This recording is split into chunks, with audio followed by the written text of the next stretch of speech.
를 보시고요. 레위기 23장을 한번 피세요. 23장.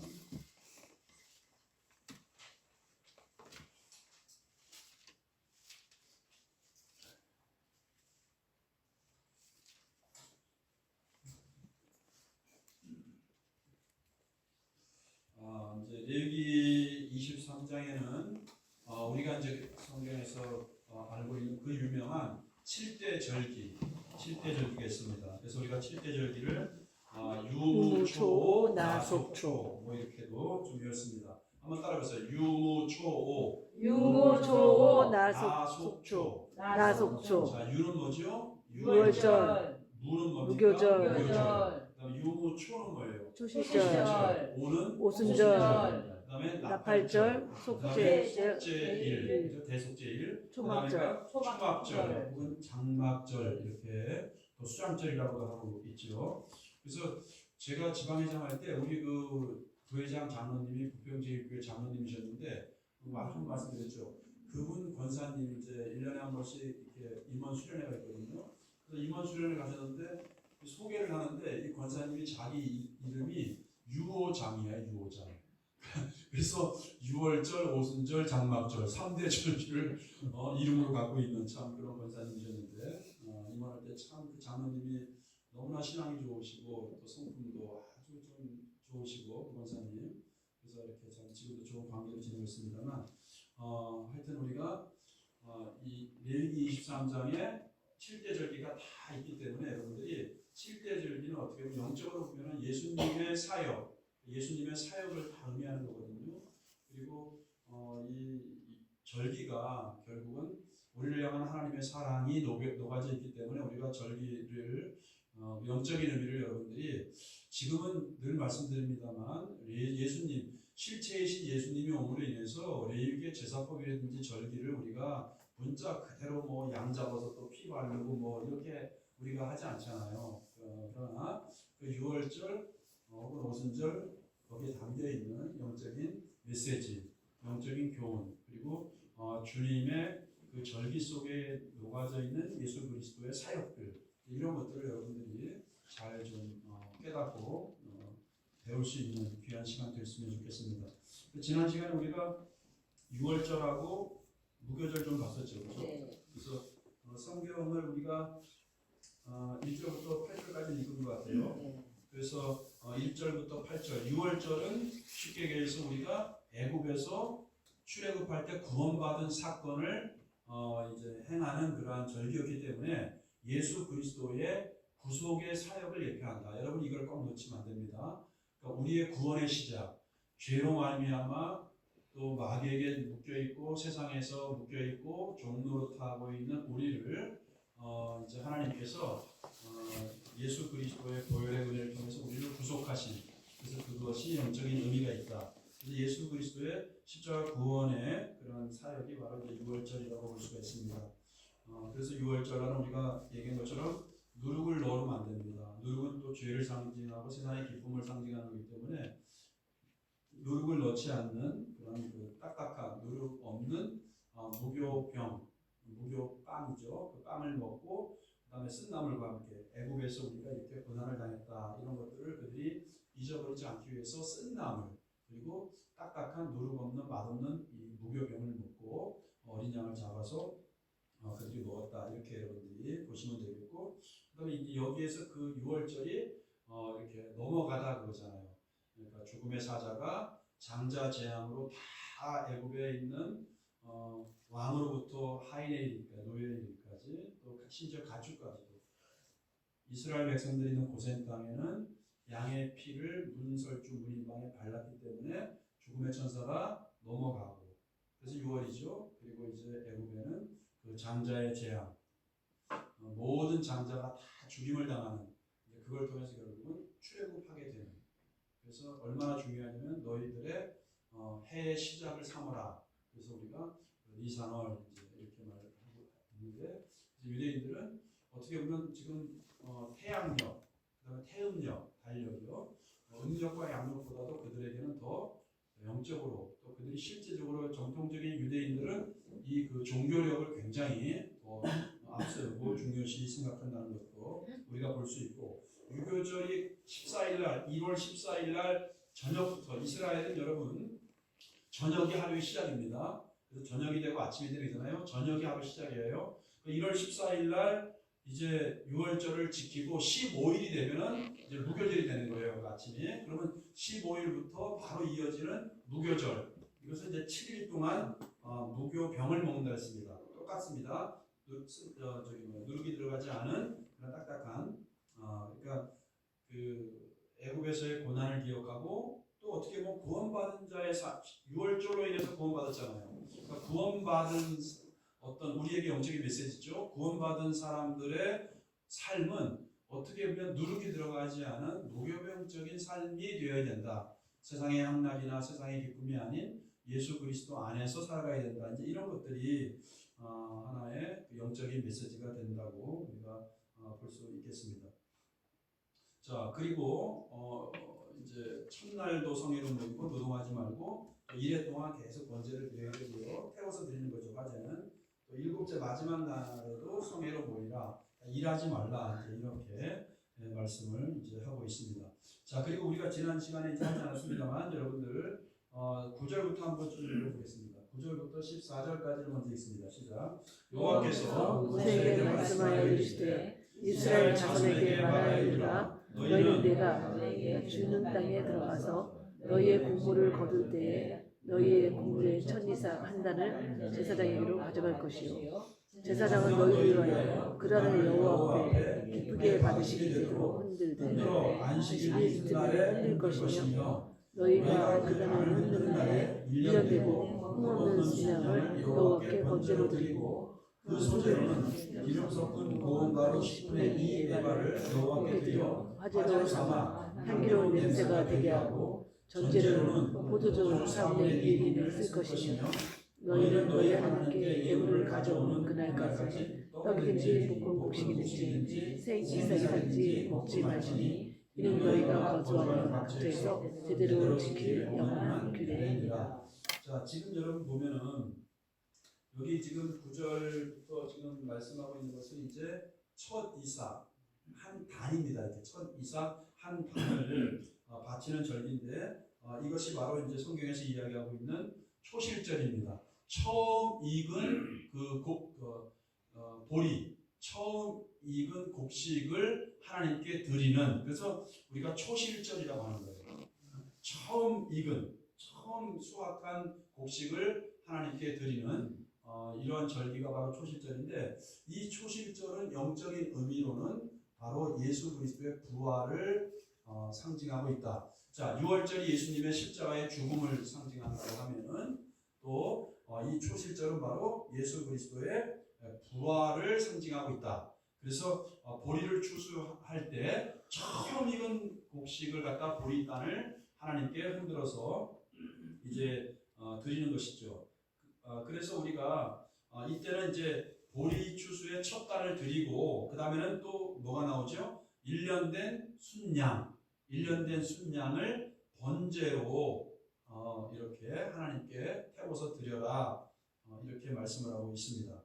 그래서 여러분 초실절날 예수님께서 금요일날 14일날 6월절날 죽으시고, 그 다음에 이제 무교절이 이어지는 그 과정, 무교절 안에 무교절이 지나면서 그 다음에 뭐예요? 바로 15일, 16일 날이 주일이잖아요. 이제 우리로 얘기하면 그 16일 날 예수님께서 초실절 아침에, 부활의 아침에 예수님께서 바로 부활하신 것을 우리가 볼 수 있습니다. 그리고 이때는 이제 기름을 섞은, 우리가 읽었습니다만 기름 섞은 고운 가루를 10분의 2라고 하는 것은 한 4.4리터 정도 된다고 합니다. 그래서 이제 그들의 어떤 그런 이제 단위이기 때문에, 질량이나 무게의 단위이기 때문에 10분의 2라고 하는 것은 양이죠. 그러니까 기름을 넣어서 고운 가루에다 기름을 섞은 것을 4.4리터 정도. 그러니까 우리가 예를 들면 이제 그 콜라 같은 경우 이렇게 있잖아요. 물 같은 경우 2리터니까 4.4리터니까 2배 정도 되겠죠. 예, 그렇게 해서 고운 가루를 기름을 섞은 그러니까 양이 적진 않죠. 그런 것들을 하나님께 결국은 1년 된 순양과 또 이렇게 고운 가루, 기름을 섞은 고운 가루 한 4.4리터 정도를 이렇게 불에 태워서 나오는 게 뭐냐면 포도주 있잖아요.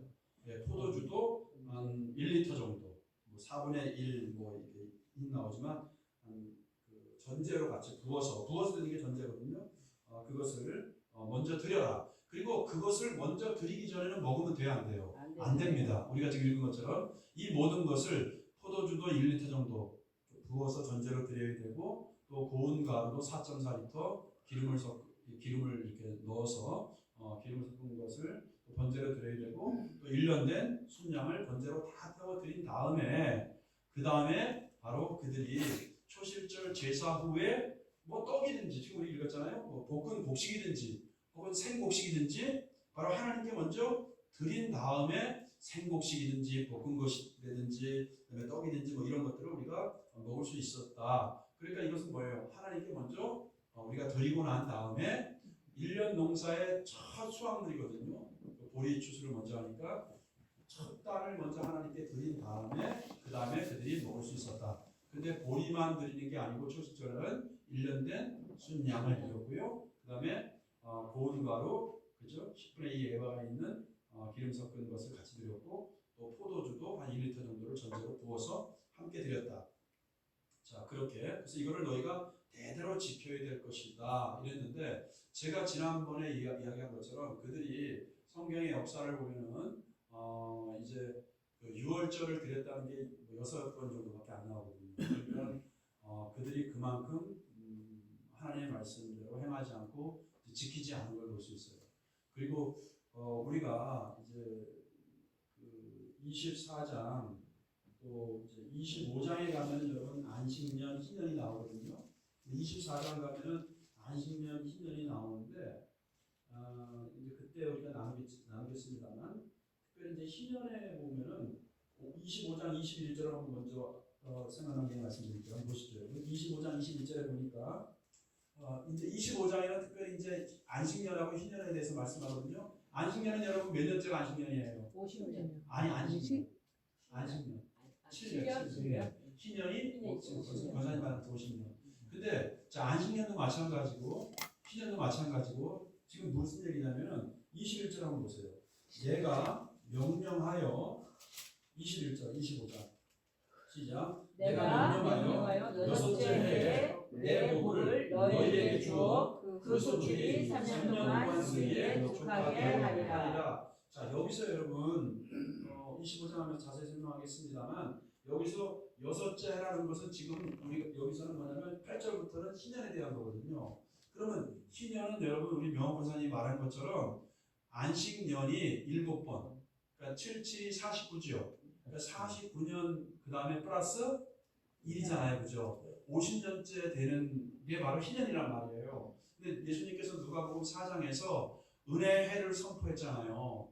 누가복음 4장에서 그 이사야 61장을 예수님께서 인용하시면서 그 예언이 나에게 바로 성취됐다. 희년을 선포하잖아요.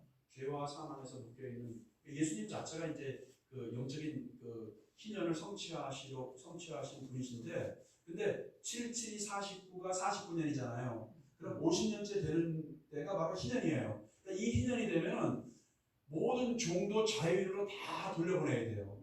그리고 토지도 원주인에게 전부 다 돌려줘야 돼요. 그렇죠? 물론 이제 예외 규정이 있습니다. 나중에 읽어보면은. 근데 전부 다 뭡니까? 희년이 되면 해방의 어떤 그 해고 다 원상복구를 시키는 그런 참 기쁨과 자유 이런 해방의 해거든요. 그런데 이들이 아까 제가 말씀드린 것처럼 6월절 어떻게 돼요? 하나님의 명령은 매년 지켜야 돼요. 그리고 절기도 마찬가지예요. 매년 지켜야 되는 거예요.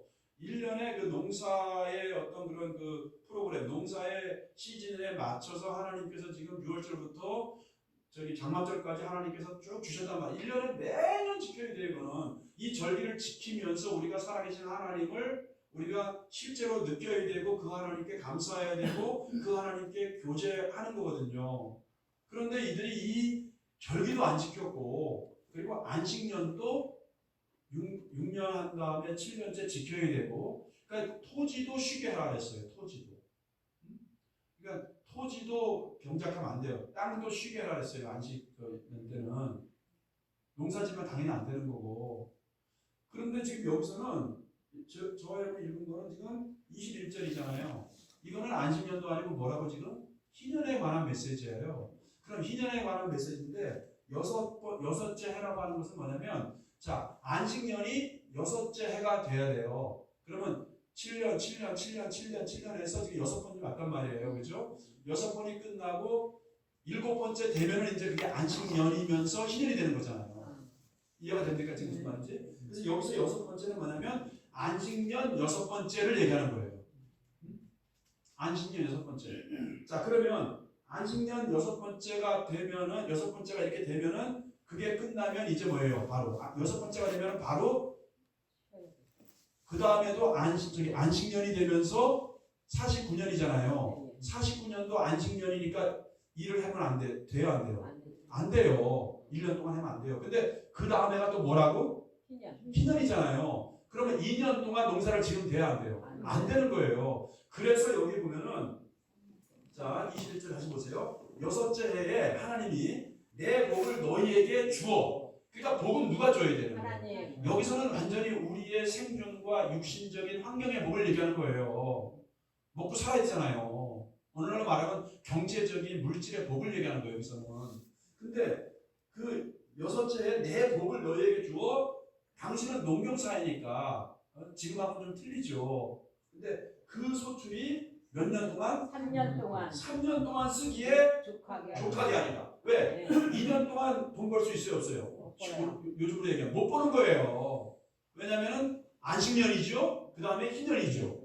그럼 2년 동안 아무것도 지금 농사를 못 지니까 하나님께서 뭐라 그래요 지금? 3년 동안 내 복을 너희에게 주어서 3년 동안 쓰기에 부족함이 없도록 내가 채울 것이다. 족하게 할 얘기잖아요. 근데 믿음 없는 이것들이 아니고 믿음 없는 내가 이렇게 하셔야지. 못 믿겠는 거야. 그래서 안식년도 하나님께서 이제 안식년 때는 뭐냐면 2년치를 줘야 돼. 여기 3년치니까 여긴 희년이니까 3년치지만은 안식년에도 7년째 농사를 못 지니까 6년째는 하나님이 그 다음에까지 먹고 살만하게 풍성한 축복을 주셔야 돼요. 이해가 되시죠 지금 제 말이? 근데 그것도 못 믿으니까 안식년도 안 지키고 희년은 더 못 지켜. 3년? 어이구 이거 계산이 안 돼. 그래서 믿음이 있는 사람들만 바로 하나님의 절기를 지킬 수 있다. 그러니까 이들이 여러분 하나님의 말씀에 대한 신뢰성이 없고 순종이 없고 믿음이 없으니까 결국 불신앙을 위해서 그들이 절기도 안 지키고 안식년도 안 지키고 그리고 신년은 더 안 지키고. 이해가 되시죠? 자 다시 23장으로 돌아와서 자 그래서 우리가 이제 초실절을 지금 이렇게 어떻게 지키는지에 대해서 말씀을 이제 하고 있고요. 그다음에 이제 초실절 다음에 이제 뭐라 그랬죠 아까? 유, 무, 초, 뭐가 나오죠? 오순절. 오순절을 얘기하고 있는 겁니다. 자, 시작. 안식일 이튿날 너희가 요제로 곡식단을 가져온 날부터 세워서 7 안식일에 수요를 세우고 7 안식일 이튿날까지 합하여 50일을 계수하여 새 소제를 여호와께 드리되 너희의 저소에서 10분의 1이 대바로 만든 통 2개를 가져다가 흔들지 이는 고운 가루에 물을 넣어서 부을 것이요 이는 첫 요제로 여호와께 드리는 것이며 너희는 또 이 떡과 함께 1년 된 흠없는 어린 양 7마리와 어린 수소 1마리와 순양 2마리를 드리되 이것들을 그 소제와 그 전제제물과 함께 여호와께 드려서 번제로 삼을지니 이는 화제라 여호와께 향기로운 냄새며 또 순여소 하나로 속죄제를 드리며 1년 된 어린 순양 2마리를 화목제물로 드릴 것이며 제사장은 그 첫 이삭의 떡과 함께 그 2마리 어린 양을 여호와 앞에 흔들어서 요제를 삼을 것이요 이것들은 여호와께 드리는 성물이니 제사장에게 돌릴 것이며 이날에 너희는 너희 중에 성회를 공포하고 어떤 노동도 하지 말지니 이는 너희가 그 거주하는 각처에서 대대로 지킬 영원한 규례니라. 자, 그 다음 끝까지 너희 땅에 곡물을 뺄 때에 밤 모퉁이까지 다 베지 말며 떨어진 것을 주지 말고 그것을 가난한 자와 거류민을 위하여 남겨두라. 나는 너희의 하나님 여호와이니라. 아멘. 자, 지금 오순절에 대해서 말하고 있는데 우리가 오순절은 시내산에서 제가 설교했습니다만 모세가 시내산에서 율법을 받은 날도 바로 오순절입니다. 그 오순절은 말씀, 계명을 받은 날이에요. 그리고 오순절날 우리가 사도행전에 보면 2장에 보면 그 유명한 성령의 강림으로 인해서 결국 교회가 탄생하죠. 그래서 교회 탄생하는 절기가 바로 오순절이고, 그러니까 말씀과 성령이 임하는 절기가 바로 오순절이다. 근데 오순절은 굉장히 중요한데 오늘 우리가 읽었습니다만 초실절부터 7번의 안식일, 아까 우리가 희년처럼 그러니까 안식일이 7번이에요. 그리고 바로 안식일 7번이 지난 다음 날이니까 아까 뭐라 그랬죠? 50일째 되는 날. 그래서 여러분 52일째 되는 날에서 오순, 그 순이 열순이잖아요. 그래서 우리가 오순절 이렇게 얘기하는 거예요. 날짜를.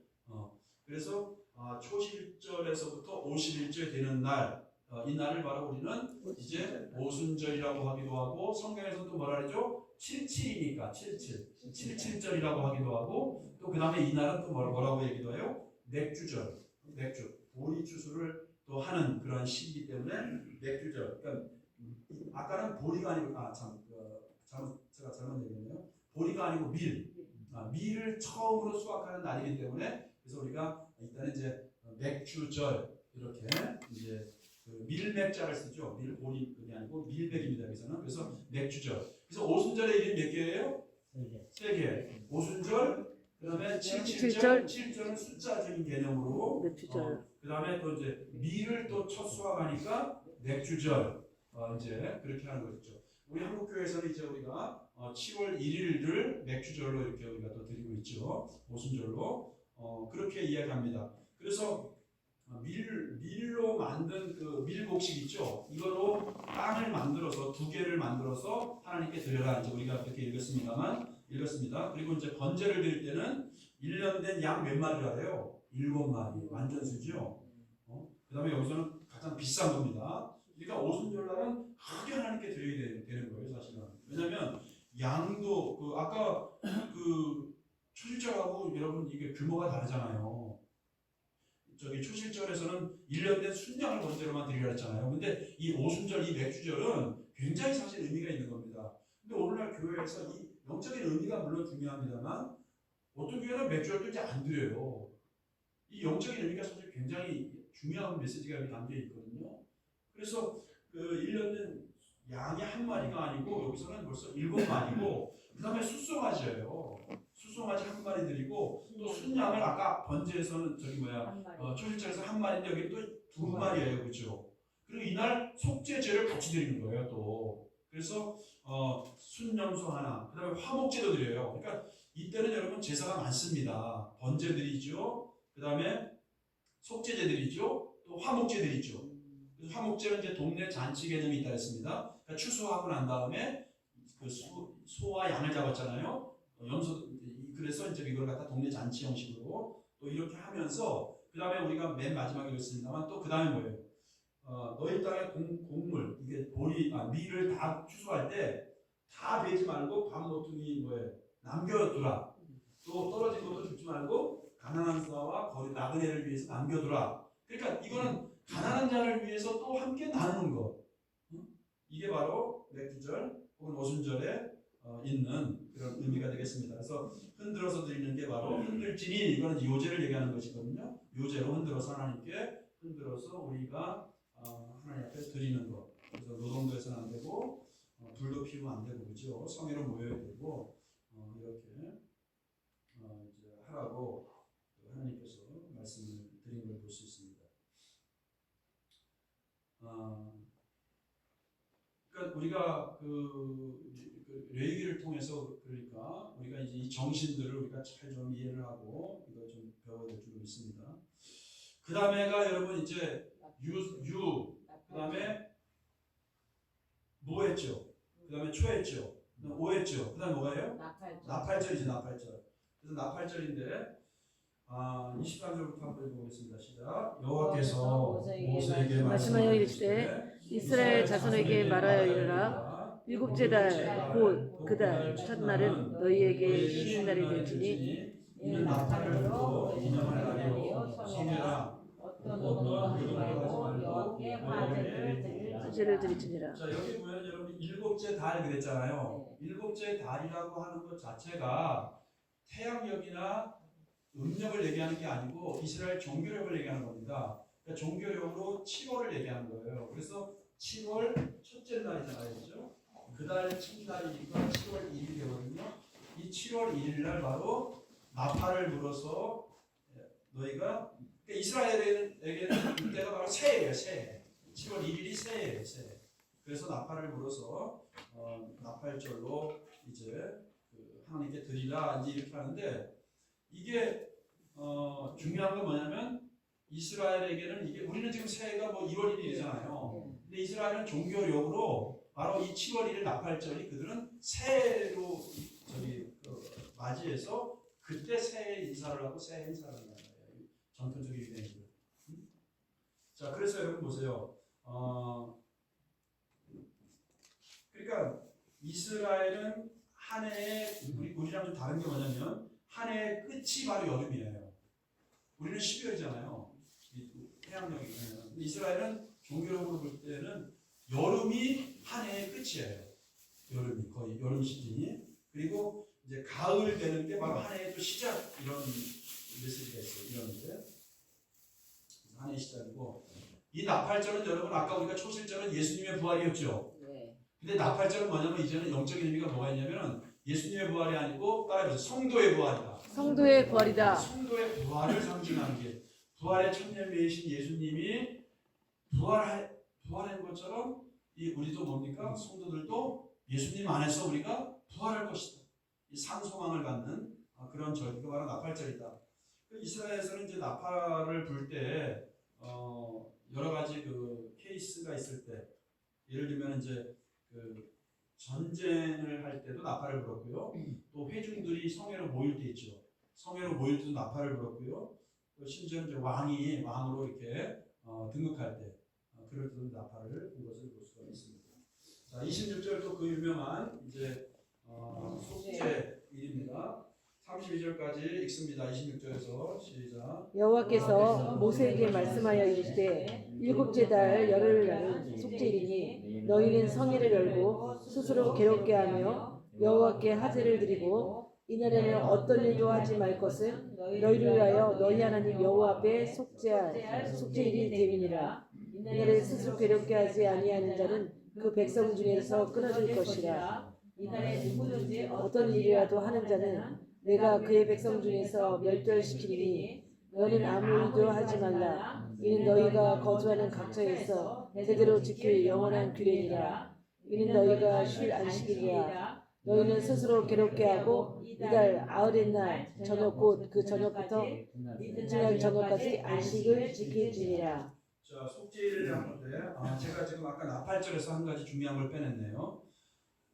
성도의 아까 뭐라 그랬죠? 부활이라 했잖아요. 근데 성도의 부활도 부활이지만은 성도의 그 부활이 있으려면 뭡니까? 예수님의 재림을 얘기하잖아요. 그래서 이것은 나팔은 또 영적인 의미가 뭐냐면 예수님의 재림과 관계가 있다. 그래서 이건 제 얘기가 아니고 여러분 한번 성경을 찾아보세요. 마태복음 24장 31절을 보세요. 그래서 나팔절은 예수님의 재림과 관계가 있다. 마태복음 24장 31절을 한번 보시죠.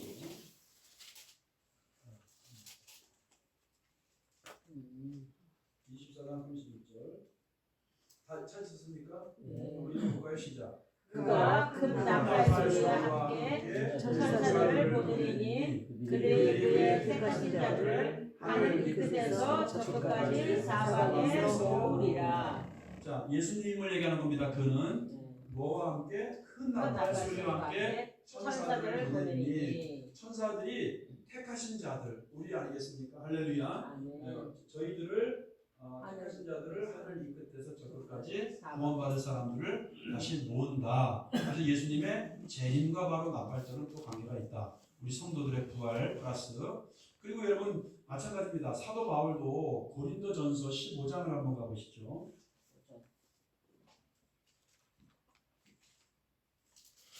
고린도전서 15장 51절 52절 보겠습니다.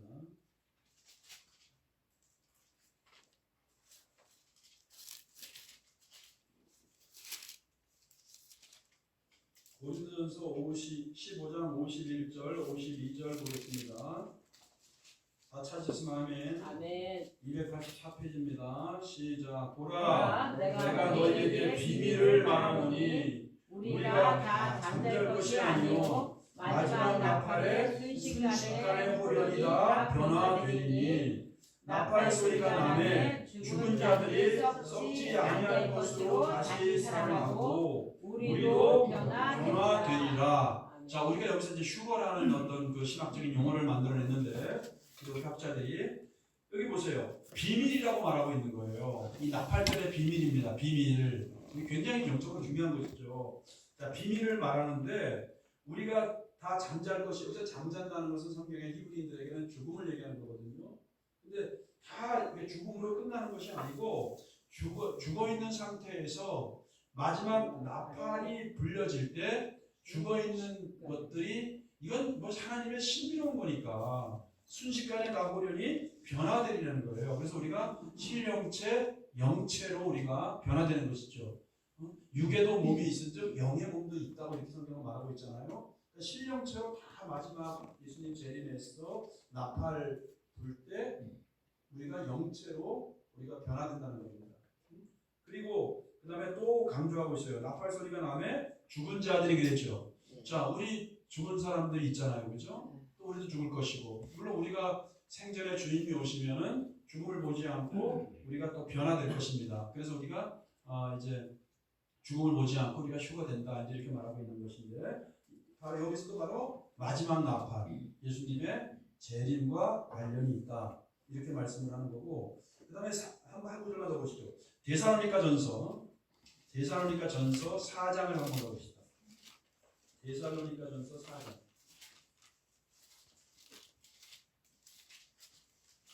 데살로니가전서 4장 16절 17절. 아까 고린도전서 15장 51절 52절과 상당히 아주 관련이 있는 그런 관주가 되는 그런 말씀입니다. 4장 16절 17절 시작. 주께서 호령과 천사장의 소리와 하나님의 나팔 소리로 친히 하늘로부터 강림하시리니 그리스도 안에서 죽은 자들이 먼저 일어나고 그 후에 우리 살아남은 자들도 그들과 함께 구름 속으로 끌어올려 공중에서 주를 영접하게 하시리니 그리하여 우리가 항상 주와 함께 있으리라. 아멘. 자, 여기서도 고린도전서 10장에 있는 말씀보다 좀 더 실제적이고 구체적으로 지금 하나님의 나팔 소리로 말미암아 주님께서 재림하게 될 것이고, 그리고 죽은 자들이 먼저 그렇죠? 그리스도 안에 죽은 자들이 먼저 일어나고 다시 변화된다는 겁니다. 아까 썩지 아니할 것으로 변화된다 그랬잖아요. 변화되고 그러니까 부활체가 된다는 거예요. 예수님이 부활하신 다음에 여러분 보세요. 시간과 공간을 초월해서 이 제자들에게 나타나서 너에게 평강이 있을지어다 그러잖아요. 그러니까 이게 부활체거든요. 영체죠. 신령한 영체지요. 그렇게 지금 여기서 지금 일어난다는 것은 바로 부활체로 변화된다는 걸 말하고 있고, 그 후에 만약에 우리가 살아있을 때 주님이 그렇게 하나님의 나팔 소리와 함께 오셨다고 하면은 살아남아 있는 지금 현재 살고 있는 우리도 끌어올려 여기서 이제 휴거라는 단어를 신학자들이 만들어낸 것이거든요. 그러니까 우리가 이렇게 끌어올려서 순식간에 변화를 끌어올려서 바로 주님과 함께 공중에서 주를 영접하고 주와 함께 있을 것이다. 자, 그래서 이렇게 성경에서 나팔절이라는 것은 성도의 부활과 연관이 있고, 초실절은 아까 뭐라 했죠? 예수님의 부활과 연관이 있고, 그래서 이 절기는 여러분 전부 다 뭐냐면 예수 그리스도 안에서 예수님의 구속 사역과 전부 다 연결이 아까 된다고 제가 말씀드렸잖아요. 그래서 초실절은 예수님의 바로 부활, 초실절은 예수님께서 부활하셨습니다. 그리고 유월절은 예수님께서 유월절 양으로 죽으셨습니다. 십자가에서. 그리고 바로 또 예수님께서 오순절날 성령을 보내셔서 바로 교회가 탄생했잖아요. 그러니까 전부 다 이게 우리의 신앙과 예수님의 사역과 다 연결된 거예요. 그리고 이제는 뭡니까? 나팔절날 하나님의 나팔 소리와 함께 우리 성도들도 부활하는데 예수님의 바로 재림과 연관이 있다. 이렇게 좀 말씀드렸습니다. 그리고 우리가 읽은 것처럼 아까 다시 한번 가보셨어요. 우리가 지금 26절에서부터 32절까지 지난번에 우리가 속죄일을 좀 자세히 다뤘는데 여기 보니까 이제 아까 보니까 일곱째 달 열흘날이잖아요. 그럼 일곱째 날 열흘날 이렇게 좀 어렵게 썼지만 뭐예요? 7월 10일. 7월 10일인데 이거는 무슨 열이다? 이스라엘의 종교력이다. 아까 이스라엘의 종교력 7월 1일이 나팔절이었고 그러니까 열흘 지나면 바로 이제 대속죄일이다. 속죄일. 자, 레위기 16장에 우리가 상세하게 이 속죄일에 대해서 배웠습니다. 근데 레위기 16장도 여러분 잊어버리면 안 돼요. 그러니까 레위기에서는 여러분들이 중요한 장들이 있어요. 16장도 절대 잊어버리면 안 됩니다. 우리가 16장은 주제가 뭐였다고요? 대속죄일. 그 다음에 23장은 7대 절기. 이렇게 중요한 것들 여러분들이 뭐 앞부분은 여러분들 다 아니까 이제 5대 제사 뭐 이런 것들. 그런데 레위기 16장의 속죄일은 대제사장이 행하는 의식을 중심으로 이렇게 기록을 하고 있어요.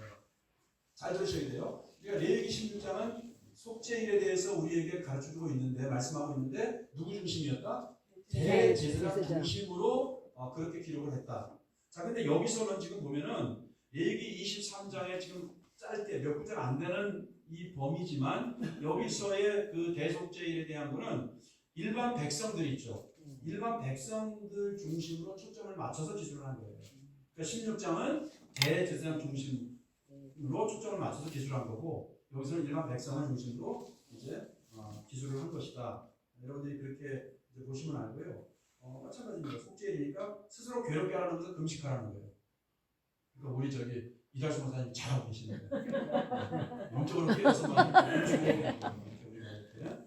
그래서 스스로 괴롭게 하라는 것은 그냥 여러분 이 성경에서 읽다가 이게 뭐야? 막 괴롭게 하는 게 뭐야 하지 말고 성경에서 스스로 괴롭게 하라는 것은 특별히 이제 구약에서는 금식을 얘기하는 겁니다. 그러니까 금식을 얘기하는 거고 그 다음에 저기 뭐죠? 또 어떤 일을 하면 안 되지 않니? 그리고 심지어 보세요. 29절에 보니까 이날에 스스로 괴롭게 하지 아니하는 자는 뭐라 그래요? 부러진다. 죽음을 당한대. 그러니까 여러분 이날에 죄를 속하는 거니까 내가 금식하면서 이렇게 하나님의 은혜를 우리가 구해야 되겠죠. 이래도 안 되고요, 그죠? 이래도 안 돼, 이래도 끊어지고요. 그래서 이튿날 저녁까지, 그러니까 저녁부터 저녁까지 하루를 그렇게 금식하면서 이렇게 일반 백성들은 그렇게 지내야 된다. 그리고 16장에서는 이제 제사장이 어떻게 해야 될 것을 상세하게 설명했잖아요.